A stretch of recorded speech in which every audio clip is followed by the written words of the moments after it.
Good morning students. आज का जो हमारा टॉपिक है उसका नाम है जैव टेक्नोलॉजी, तकनीकी एवं इसके अनुप्रयोग।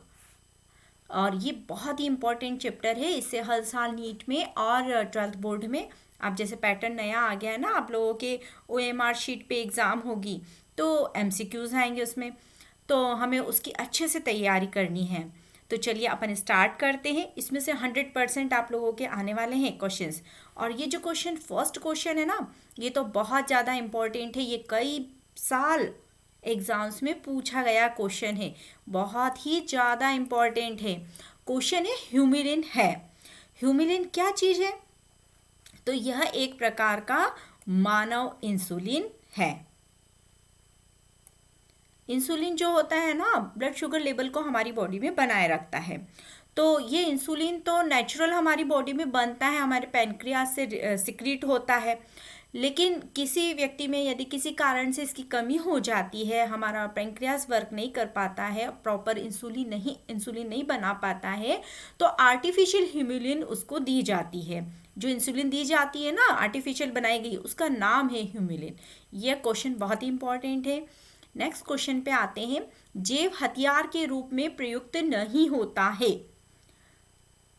यहाँ पे बताना है कि कौन जैव हथियार के रूप में प्रयुक्त नहीं होता है। तो इसका आंसर है बैसिलस थूरी एजिस। यह बहुत इंपॉर्टेंट बैक्टीरिया है, लेकिन इसका उपयोग तो जो होता है वो हम प्लांट के लिए करते हैं। यहाँ पर क्वेश्चन है कि जैविक हथियार, तो यहाँ पे इसका ये आंसर्स हैं कि बैसिलस एंथ्रेसिस, बाहुलिनम टॉक्सिन्स और स्मॉल पॉक्स। ये जो नाम दे रखे हैं ना, ये जैविक हथियार के रूप में यूज़ किए जाते हैं।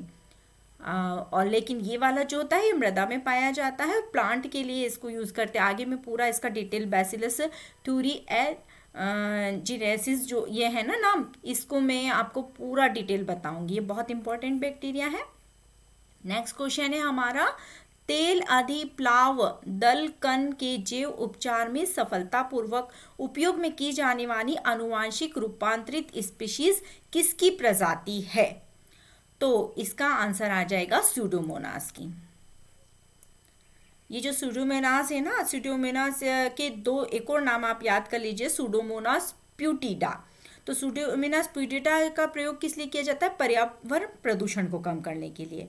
और यहाँ पे क्या होता है, ये जो स्यूडोमोनास की एक और प्रजाति है, इसका प्रयोग क्या किया जाता है कि जो तेल फैल जाता है समुद्र, जैसे जहाज वगैरह टैंकर कभी किसी कारण से लीकेज हो जाते हैं समुद्र में जाते समय, तो वहाँ पर उस तेल से क्या होता है कि पूरे समुद्र पे लेयर बन जाती है, और फलस्वरूप जो समुद्र जीव होते हैं उनको प्रॉपर ऑक्सीजन नहीं मिल पाती और उनकी डेथ होने लगती है, तो उसको हटाना पड़ता है। तो ऐसे बैक्टीरिया का यूज़ बना लिए गए हैं बायोटेक्नोलॉजी के थ्रू, जो कि उनको वहाँ उस तेल को खा ले और हटा दे वहाँ से, तो उसमें सुडोमोनास आएगा।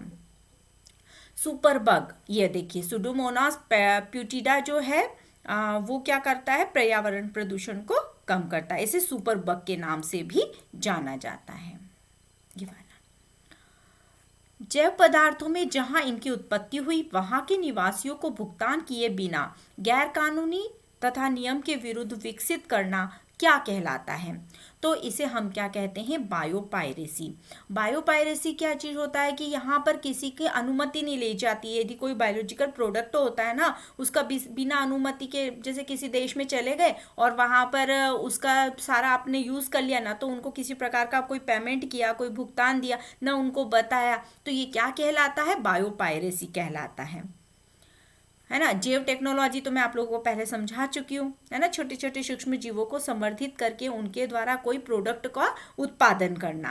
और जैव युद्ध, जो जीवों के द्वारा, जैसे अभी हमने यहाँ नाम नहीं लिया है, बैसिलस एंथ्रेजिनेसिस, स्मॉल पॉक्स, ये सब बैक्टीरिया दूसरे देशों को इनके बम्स बना के दूसरे देशों में पहुँचा दिए जाते हैं और वहाँ पे ये बीमारियाँ फैल जाती है, तो इसे जैव युद्ध कहा जाता है। और बायो पेटेंट क्या होता है कि किसी चीज़ का पेटेंट ले लेना। होता क्या है कि अधिकतर जो विकासशील देश होते हैं ना, जैसे हमारा भारत देश है, तो यहाँ पर जैसे नीम है, हल्दी है, और ये जो है इनका बायो पेटेंट लेने की कोशिश की जा रही है। नीम की तो ले भी चुके हैं हम लोग, लेकिन यहाँ पर क्या करती है ये, जैसे अमेरिकन कंपनियां हैं उसने ले ली है, अब वो क्या इसका यूज़ कर सकती है, हमारी जो नीम है, हमारी जो हल्दी है, इनका ये वो लोग यूज़ करेंगे, लेकिन हमको यूज़ करना है तो हमको उनकी परमिशन लेनी पड़ेगी। तो बायो पेटेंट जो है वो बहुत ही हानिकारक होता है। अगर किसी देश की अपनी संपत्ति है वो उस पर भी हक नहीं जता सकता है यदि कोई कंपनी किसी चीज़ का पेटेंट ले लेती है तो। नेक्स्ट क्वेश्चन है, जैव डकैती के शिकार पौधे हैं। तो जैव डकैती में देखिए यहाँ नीम भी आ जाएगा, हल्दी भी आ जाएगा और हमारा बासमती चावल भी आ जाएगा। तो इसका आंसर ये उपरोक्त सभी। यही चीज़ मैं अभी आप लोगों को बता रही थी, इसमें बासमती चावल। अब बासमती चावल की कई वैरायटी हमारे यहाँ, लगभग 200 प्रकार के चावल हमारे यहाँ होते हैं। उसमें बासमती चावल में सबसे अच्छी खुशबू होती है, सबसे अच्छी क्वालिटी का माना जाता है। लेकिन इसका अमेरिकी कंपनी ने पेटेंट कर लिया, बड़ी मुश्किल से उसको विड्रॉल करवाया गया है ना। इसका पेटेंट करवा लिया गया कि ताकि हम ही इसी को बनाएंगे, हम ही इसी को बेचेंगे। तो ये पेटेंट जो है जैव डकैती के नाम से भी जाना जाता है। अंधत्व निवारण हेतु उपयोगी फसल, तो इसमें आएगा गोल्डन राइस। ये बड़ी अच्छी फसल है। रतौंधी नामक रोग आपने सुना होगा, जो विटामिन ए की कमी से हो जाता है। तो उसमें क्या दिखाई भी नहीं देता, रात को तो बिल्कुल नहीं दिखाई देता है। अब यहाँ पर एक ऐसा गोल्डन राइस, ऐसा पीला चावल बनाया गया है जिसमें कि बहुत मात्रा में विटामिन ए हो। तो ये इसका बीटा कैरोटीन नाम का जो एक जीन डाल दिया है, उससे उसमें बीटा कैरोटीन का प्रोडक्शन होता है। और बीटा कैरोटीन जो होता है ना, वही फिर विटामिन ए को बनाता है। आरएनए, अगला क्वेश्चन है, आरएनए अंतःक्षेपण में उपयोगी है। तो यहाँ पर क्या आ जाएगा इसका आंसर, डबल स्टैंडर्ड आरएनए। यहाँ पे ये ध्यान रखना है आपको, डबल स्टैंडर्ड आरएनए का प्रयोग किया जाता है डीएनए अंतःक्षेपण में। निम्न में से कौन सी बीटी फसल भारत में किसानों के द्वारा उगाई जाती है? तो इसका आंसर है कपास, बीटी। ये अभी मैं आप लोगों को नाम लिए थे ना, यहाँ पे देखिए बैसिलस थूरिएंसिस, तो ये जो होता है ये बीटी होता है। तो एक जीन होता है जिसको कि पौधे, ये जैसे कपास है, इसका एग्जांपल मैं आपको देकर बताती हूँ कि इसके अंदर ऐसा बीटी जीन डाल दिया गया है जिसके द्वारा जैसे क्राई प्रोटीन्स उत्पन्न होते हैं।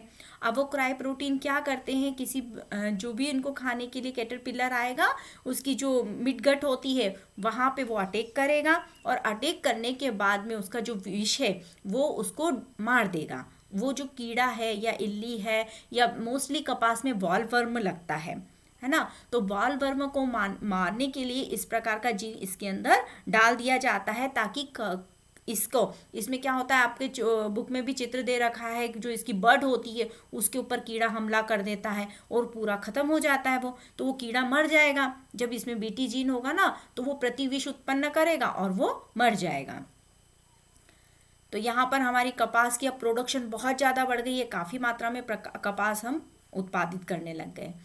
टीआई प्लाज्मिड जो आनुवांशिक इंजीनियरिंग में प्रयुक्त होता है वो किससे तैयार होता है? तो ये टीआई जो प्लाज्मिड होता है एग्रोबैक्टीरियम टूमीफिसिएंस से हमें प्राप्त होता है। इसके बारे में जो मैंने इससे पहले वीडियो बनाया है उसमें बता भी रखा है।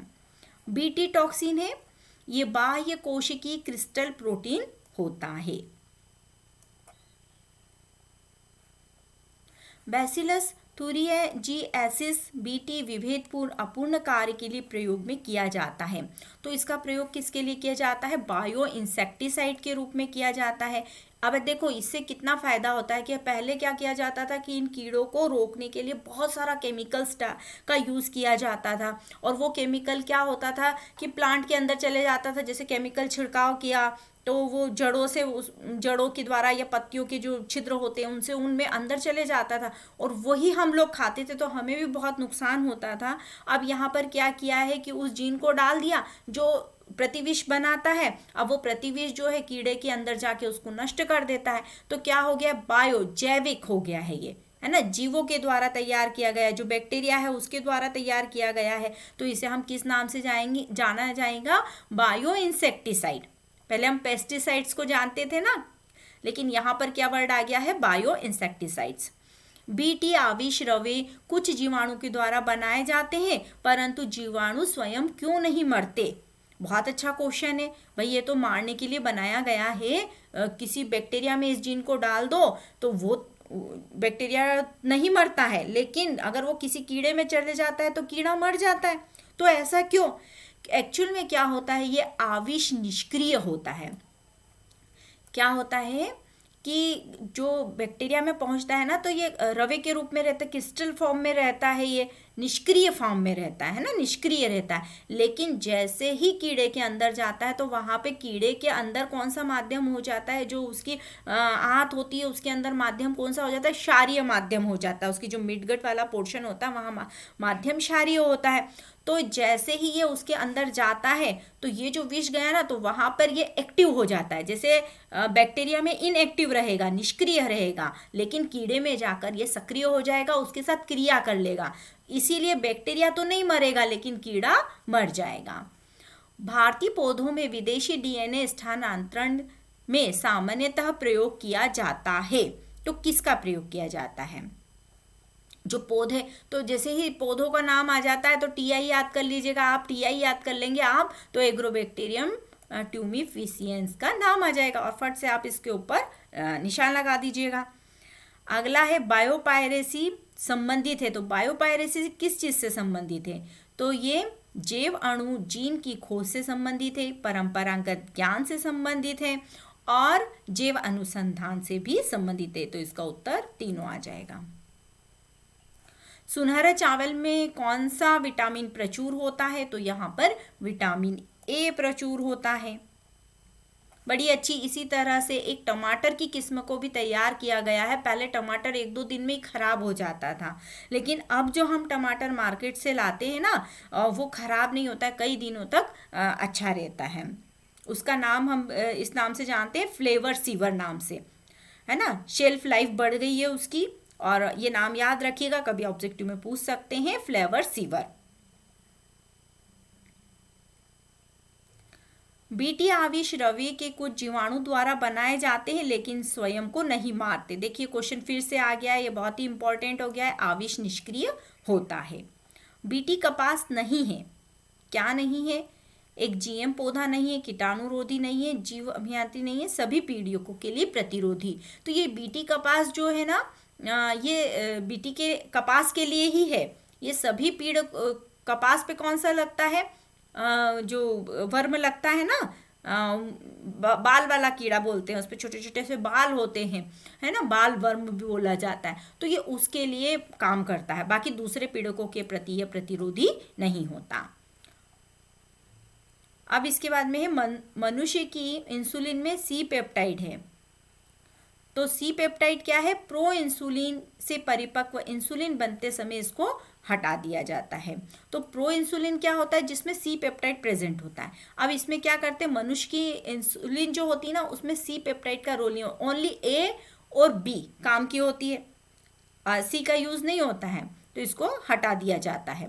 तो हटाते कैसे? जब मनुष्य में तो अपने आप हो जाता है ये काम, लेकिन जब जीन बैक्टीरियाज के द्वारा हम ह्यूमिलिन बनाते हैं ना, तब उस समय इस चीज़ का ध्यान रखा जाता है, ए और बी को रखा जाता है और सी को उसमें हटा दिया जाता है। जब उसको तैयार किया जाता है ना, तो उस समय इस प्रोसेस को अपनाया जाता है। पहली जीन चिकित्सा किस रोग में उपचार में की गई थी? तो पहली जीन थेरेपी जो थी वह एडीए की कमी से होने वाला रोग SCID। ये क्या है? सीवर। आप इसको नाम नोट कर लीजिए, सीवर कनाइंड ह्यूमनो डिफिशियंसी, ये वाला रोग हो जाता है। इस रोग में क्या होता है कि जो बच्चा होता है ना, उसका इम्यून सिस्टम कमज़ोर हो जाता है। जो लिम्फोसाइट्स बनती है ना, टी सेल्स, मेनली इसमें टी सेल्स वर्क नहीं कर पाती हैं और लिम्फोसाइट्स का प्रोडक्शन नहीं हो पाता है, लड़ने की क्षमता ख़त्म हो जाती है। बहुत ही खतरनाक रोग होता है और जो बच्चा होता है ना बेचारा, वो उसकी हालत ख़राब हो जाती है, मतलब वो सर्वाइव नहीं कर पाएगा। तो इसके लिए जो 4 साल की एक लड़की थी, उसमें सबसे पहले जीन थेरेपी की गई थी, उसको एडीए की कमी थी, है ना। तो ये इस जीन चिकित्सा में इसका नाम आ जाएगा। इसमें क्या किया जाता है, जब भ्रूणीय अवस्था में, अभी जो जैसे 3-4 मेथड अप्लाई की जाती है। एक बोन मेरो ट्रांसप्लांट होता है, या तो किसी उसके भाई बहन की बोन मेरो निकाल के उसमें लगा दी जाए, लेकिन वो इतनी सक्सेस नहीं हो पाती। दूसरा होता है कि लिम्फोसाइट्स बनाई जाए, है ना, उसकी बॉडी से निकाला जाए, फिर उसमें वायरस इन्फेक्शन किया जाए और उस लिम्फोसाइट्स को बनाया जाए काफ़ी मात्रा में, फिर उसके अंदर बॉडी में डाला जाए, लेकिन एक समय बाद फिर ख़त्म हो जाती है तो फिर से डालना पड़ता है।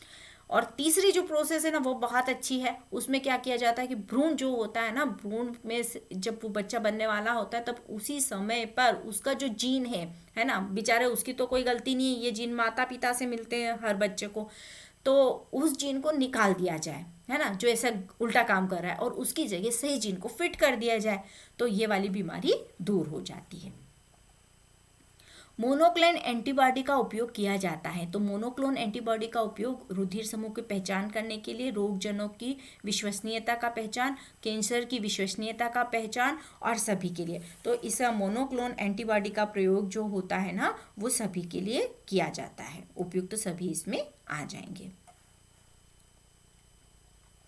प्रोब का उपयोग किया जाता है। तो प्रोब का अंगुली छापन में भी किया जाता है, जीन के पृथक्करण में भी किया जाता है और रोगजनक की पहचान करने के लिए भी किया जाता है। अब ये प्रोब्स क्या होते हैं, ये डीएनए के छोटे छोटे ऐसे खंड होते हैं जिनसे एक नए डीएनए को तैयार किया जाता है ना। तो वो जो डीएनए होता है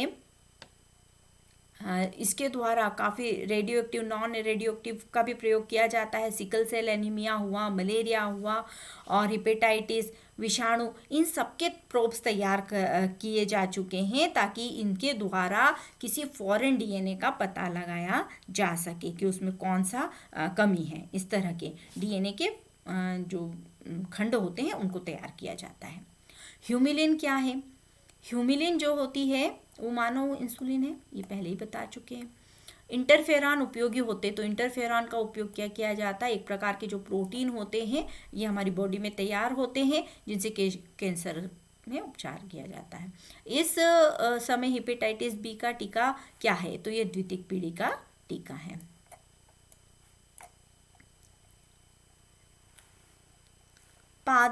पादप में जीनी अभियांत्रिकी हेतु निम्नलिखित में से किस जीवाणु का, देखिए ये क्वेश्चन कई बार पूछा गया है, यह भी बहुत इंपॉर्टेंट है, 3 बार तो हमारे यहीं आ गया है, बहुत इंपॉर्टेंट है, इसको आप तैयार कीजिएगा।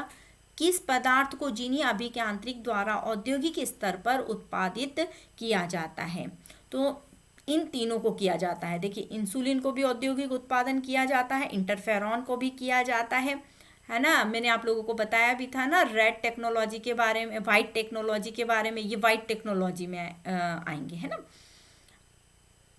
सोमेटोस्टेनिन, ये सभी जो हैं इससे पहले वाली वीडियो में बताया था मैंने, अब डिटेल उसका नहीं बताएंगे, है ना। अब हम डायरेक्ट इसको पढ़ते हैं। किस पदार्थ का बायोटेक्नोलॉजी के द्वारा इंडस्ट्रियल प्रोडक्शन किया जाता है, तो इंसुलिन का भी किया जाता है, इंटरफेरॉन का भी किया जाता है, सोमेटोस्टेनिन का किया जाता है।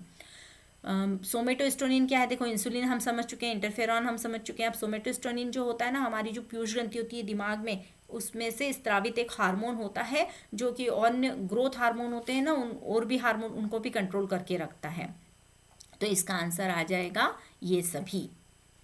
बायोटेक्नोलॉजी से उत्पन्न हुआ है, तो भाई सभी हुए, ट्रांसजेनिक फसल का भी उत्पादन किया, होम्युलिन का भी किया और जैविक खाद का भी किया, तो आंसर ये सभी। अनुवांशिक अभियांत्रिक प्रो इंसुलिन का इंसुलिन में परिपक्वन होता है ना। प्रो इंसुलिन मैंने बता दिया जिसमें ए बी सी तीनों तरह के पेप्टाइड्स प्रेजेंट होंगे। अभी हम सी को हटा देंगे तो इंसुलिन बन जाएगा, तो यहाँ पर हम सी पेप्टाइड को अलग कर देंगे। ट्रांसजीनी पादप उत्पादन किए जाते हैं।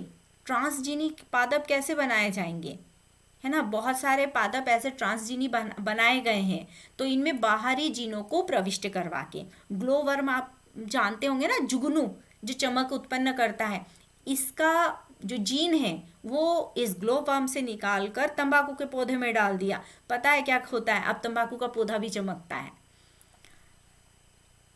ना। और इसी तरह से ये तो पौधों की बात हुई, जंतुओं में भी डाले गए हैं, बिल्ली में, चूहों में, जेलीफिश जो होती है ना, जेलीफिश भी चमकती है, तो जेलीफिश के जो जीन है वो निकाल कर चूहे बिल्ली में डाल दिए, तो चूहे बिल्ली भी चमकने लगे हैं।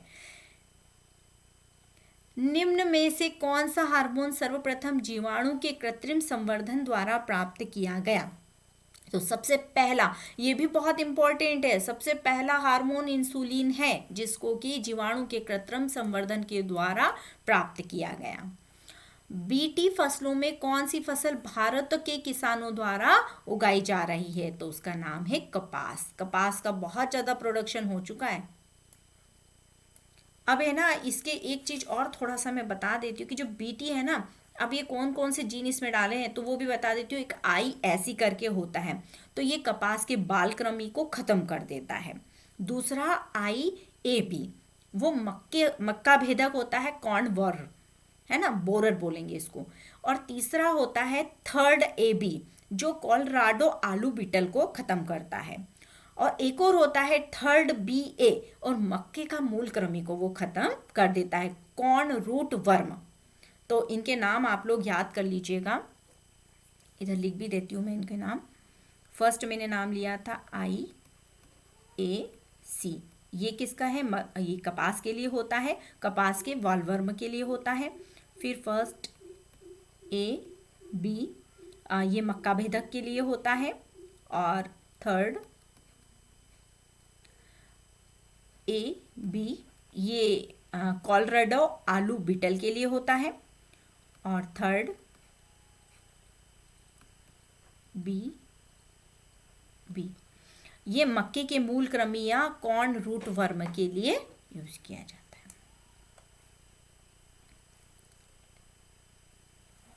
निम्न पारजनी जंतुओं की सर्वाधिक संख्या किसकी मौजूदगी है?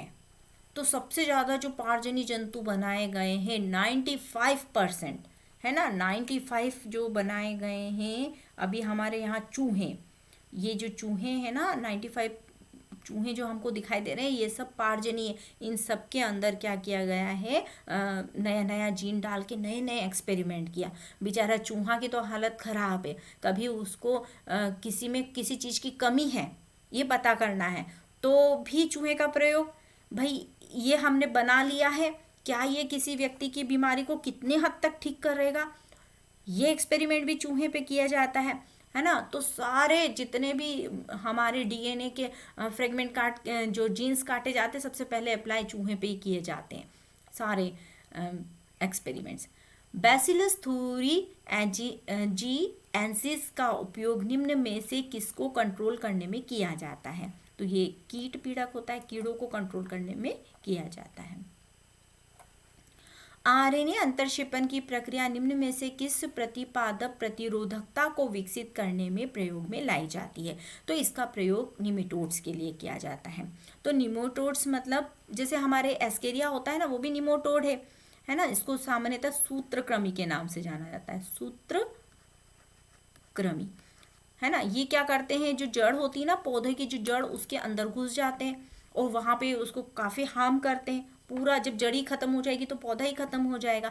तो यहाँ पे अभी एक क्वेश्चन और आया था ना, आरएनए अंतरक्षेपण, तो डबल स्टैंडर्ड आरएनए का प्रयोग किया जाता है उसमें। और वहां पे क्या किया जाता है, आरएनए से चूंकि डीएनए बनता है ना, तो उसमें क्या किया जाता है कि वहां पर जो हमको लेना है जीन वो लगा देते हैं उसमें आरएनए में, और इसको किसमें, इस सूत्रकृमि में ट्रांसप्लांट कर दिया जाता है। तो वो ये रोगों को नहीं, उस पौधे में ट्रांसप्लांट कर दिया जाता है ताकि पौधे में ये रोग ना हो और इसको नष्ट कर दे, किसको, सूत्रकृमि को।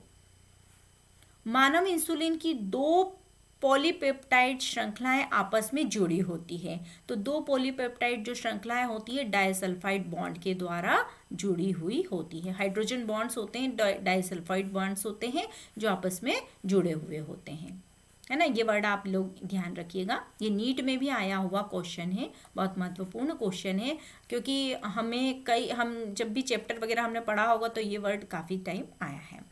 1990 में एडिनोसिन डीएमिनेज अपूर्णता से ग्रस्त एक 4 साल की बालिका की चिकित्सा की गई थी। तो कौन सी की गई थी, जीन थेरेपी की गई थी, उसके जीन को चेंज किया गया था ताकि उसमें ये बीमारी ना हो, है ना। स्किड जो बीमारी थी, देखिए ये भी नीट में आया हुआ क्वेश्चन है। इसके अलावा ये जितने मैं क्वेश्चन पढ़ा रही हूँ ना आप लोगों को, ये हर साल किसी न किसी साल एग्जाम में आए हुए हैं। मानव इंसुलिन का व्यावसायिक स्तर पर उत्पादन निम्न में से किस पारजानी प्रजाति के द्वारा किया जाता है? तो मानव इंसुलिन जो बनाया जाता है ना, इस्चीरिया कोलाई के द्वारा बनाया जाता है। ये बैक्टीरिया है और इसके द्वारा व्यावसायिक स्तर पर इसका प्रोडक्शन किया जाता है। निम्न में से किस जीवाणु को विश्व में व्यावसायिक स्तर पर सर्वप्रथम जैव पीड़कनाशी के रूप में उपयोग में लाया गया? तो ये तो आपको अब याद ही हो गया होगा, बैसिलस thuringiensis। सुनहरा चावल एक पार्जिनी फसल है। इसे उगाने में सहायता करती है विटामिन ए के अभाव को दूर करने के लिए। निम्न बीटी20 जीन क्राई1AC क्राई1AB के प्रोटीन उत्पाद को कंट्रोल करने के लिए उत्तरदायी किसके लिए है? ये बालकृमि के लिए। ये मैं अभी आप लोगों को यहाँ पर बता ही चुकी हूँ कि इसका प्रयोग बालकृमि के लिए किया जाता है ना।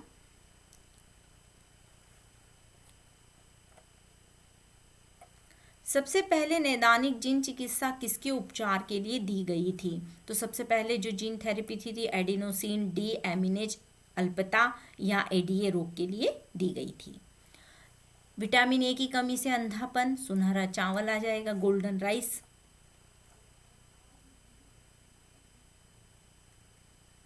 देखिए इस तरह से ये यहाँ पर और भी नाम दिए ना, तो जो बीटी सोयाबीन है इसको भी तैयार किया गया है। सोयाबीन की फसल तैयार है। सोयाबीन के अलावा इसमें टमाटर हो गया, कपास है और आलू और बैंगन, इन सब में बीटी जीन को डाला गया है। पहले जो बैंगन होता था ना वो बहुत ज़्यादा खराब होता था, उसमें कीड़े लग जाते थे तुरंत, लेकिन अभी जो हमारे पास फसल आ रही है उसमें कीड़े नहीं लगते क्योंकि बीटी जो बैंगन है उसका हमारे यहाँ प्रयोग शुरू हो चुका है। तो मैंने ये जो 4-5 नाम बताया ना, ये पांचों हमारे यहाँ यूज़ की जाती है। सोयाबीन हो गया और ये हमारी टमाटर हो गया, आलू हो गया, है ना, इनका प्रयोग किया जाता है।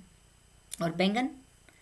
कृषि क्षेत्र में जैव प्रौद्योगिकी की प्रमुख टेक्नोलॉजी को क्या कहा जाता है? तो ये हो गया टिश्यू कल्चर या उत्तक संवर्धन।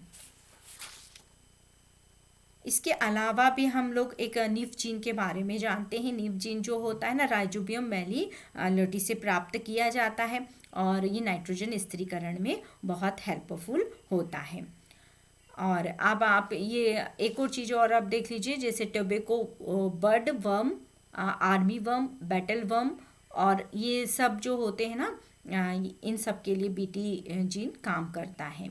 इसके अलावा एक बार और आप लोगों को बता देती हूँ कि जो बैसिलस thuringiensis जो मृदा में पाए जाने वाला बैक्टीरिया होता है, उस बैक्टीरिया में क्या खासियत होती है कि वो एक रवे नुमा जो प्रोटीन पदार्थ बनाता है, उसके द्वारा एक वो विष होता है, जहर होता है, जो कि दूसरे कीड़े की मिडगट में जाता है और वहाँ पे उसके एपिथेलियल में लाइसिस की, उसकी जो कोशिकाएं होती है उसमें लाइसिस की प्रोसेस करता है और वहाँ पर जाकर उसको मार देता है ना। वो फट जाएगा, उसका पूरे डैमेज हो जाएगा और उसकी डेथ हो जाती है। तो ये बहुत महत्वपूर्ण है, आप इसको अच्छे से तैयार कर लीजिएगा। इससे रिलेटेड कई क्वेश्चंस एग्जाम में आ चुके हैं।